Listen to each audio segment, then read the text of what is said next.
How's it going, everybody? My name is Fox McCloud, and this is part 2 of the Top 40 Amazing Weather Phenomenon. So let's just get into this. And we're going to 21 this time, which is actually kind of cool. Fall streak hole cloud.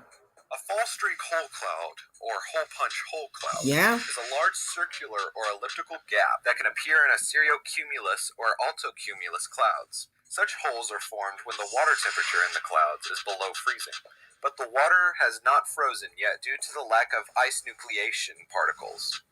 When ice crystals do form, it will set off a domino effect due to the Bergeson process, causing the water droplets around the crystals to evaporate. This leaves a large, often circular hole in the cloud. Fall streak hole clouds have been spotted around the world recently. The main sightings have been in Romania, Moscow, Malta, and Florida. Other theories as to the creation or forces that form fall streak hole clouds range from them being UFO clouds, crop circle clouds, or also the product of government technology such as HAARP.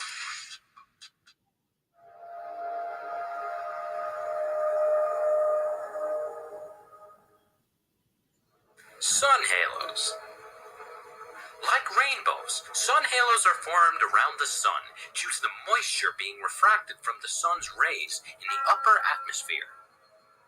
Halos around the sun happen when high, thin, cirrus clouds are drifting high above. That music, though. Tiny ice crystals in the Earth's atmosphere cause the halos. They do this by refracting and reflecting the light. Sometimes, two or more areas of the circle or arc surrounding the sun will be brighter, forming what are called sundogs. Halos can also form around the moon, and occasionally around the brighter stars and planets like Venus. The colors of a halo can differ, like a rainbow, depending on how it is dispersed after reflection and refraction. That's kind of awesome. I'm telling you the truth, it really is. Number 30. Now remember, guys, we're going to 21, in case you forgot. Double rainbow. A double rainbow is a very rare weather phenomenon caused by double reflection of sunlight inside the raindrops and appears at an angle of 50 degrees to 53 degrees. The second and more faint rainbow is called the secondary rainbow. It occurs when refracted light does not escape the raindrop after being reflected the first time. Instead, the reflected light reflects off the raindrop surface a second time as well, producing a secondary rainbow with its colors reversed compared to the primary rainbow. Unfortunately, fewer light rays are available to undergo the additional refraction process, so the resulting secondary rainbows appear less vivid and faint. Triple and even quadruple rainbows are possible, depending on how many times refracted light is reflected within a rainbow. That lightning scared me again. I saw it during part 1 when it was introducing me, and then it scared me again. 29. Light pillars. Light pillars, or light poles, is an atmospheric phenomenon and can be seen at night over the large cities with different colored lights. They can only be seen during very cold weather at minus 20 degrees Celsius or lower. The pillars are not physically over the lights or anywhere else in space for that matter. Like all halos, they are purely collected light beams from all the millions of crystals which just happen to be reflecting light towards your eyes or the camera. Artificial light pillars can be much taller than their natural counterparts. I want that because cabin. Rays from the lights are not parallel, and plate crystals with small tilts can still reflect them downward. I'd want to be in that cabin back there. The higher the crystals in the atmosphere, the taller the pillar. When the crystals are very high or the light sources are close, the pillars seem to radiate from overhead. Radiate from overhead? That must be a cool thing to see if you guys live anywhere where those are possible to be. 28. Montes Clouds. These odd-shaped clouds are often associated with a storm front, especially one involving a thunderstorm. It's not completely understood how they form. It's not? True to their ominous appearance, Montes Clouds are often harbingers of a coming storm or other extreme weather system.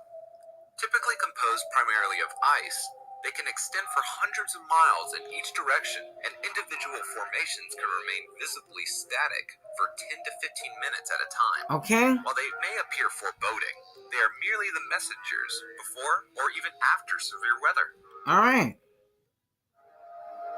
27. We're almost at 21 again. We're almost at 21, just like Novia-Zimla effect. Just like part 1. The Novia-Zimla effect is a polar mirage caused by high refraction of sunlight between atmospheric thermoclines. The Novia-Zimla effect will give the impression that the sun is rising earlier than it should, and depending on the meteorological situation, the effect will present the sun as a line or a square made up of flattened hourglass shapes. Light refracted through atmospheric temperature inversions can cause images of objects below the horizon to rise up into view. This phenomenon is called looming. Looming? The Novia-Zimla effect occurs in Arctic regions, where tracts of cold air remain uniquely stable over hundreds of kilometers, creating a special instance of a meteorological temperature inversion. The distortion, powerful enough to bend light through 4 or 5 degrees, can make celestial bodies like the sun or moon appear wholly above the horizon when they are physically below it. Okay, so y'all remember how in part 1 where we went from 40 to 32 quick? Well, now we're going from 32 to 21 quick. Mirages. Oh. Mirages occur when light is refracted to produce an image of an object or the sky where it simply isn't. A mirage is usually most noticeable on hot and sunny days. The most common kind is one where it appears that there is a pool. However, when you get close to it, you realize that just simply is not there. Warm air is less dense than cool air, and the variation between the hot air at the surface of the road and the denser cool air above it creates a gradient in the refractive index of the air. Objects that attempt to enter the mirage will appear to melt or disappear completely. However, in reality, they don't. They're unaffected. Okay, then. Well, that's a cool thing. Alright, here we go. 25. 21's our target, remember. Roll cloud. Oh, roll cloud. Roll clouds can be hundreds of kilometers long, and just as the name suggests, they roll. Yep. This is because of cold air rushing out of a downdraft from a storm front, lifting warm air, which cools, and sometimes forms this type of cloud. Alright. Roll clouds have been seen over coastal areas, such as California, the English Channel, Shetland Islands, eastern Russia, and other maritime regions of Australia. Alright. Now, depending on the conditions, a roll cloud can last for several hours and extend for several hundred miles. The roll cloud will appear to be slowly rolling about its horizontal axis. However, it does not produce tornadoes, as intimidating as it looks. Alright then. So as intimidating as it looks, it doesn't produce tornadoes. Well, 24. Sun pillars. Oh. Sun pillars are a halo phenomenon of a vertical shaft of light extending upward or downward from the sun. Typically seen during the sunrise or sunset, sun pillars form when sunlight reflects off the surfaces of ice crystals associated with thin, high-level clouds. The hexagonal plate-like ice crystals fall with a horizontal orientation, gently rocking from side to side as they fall.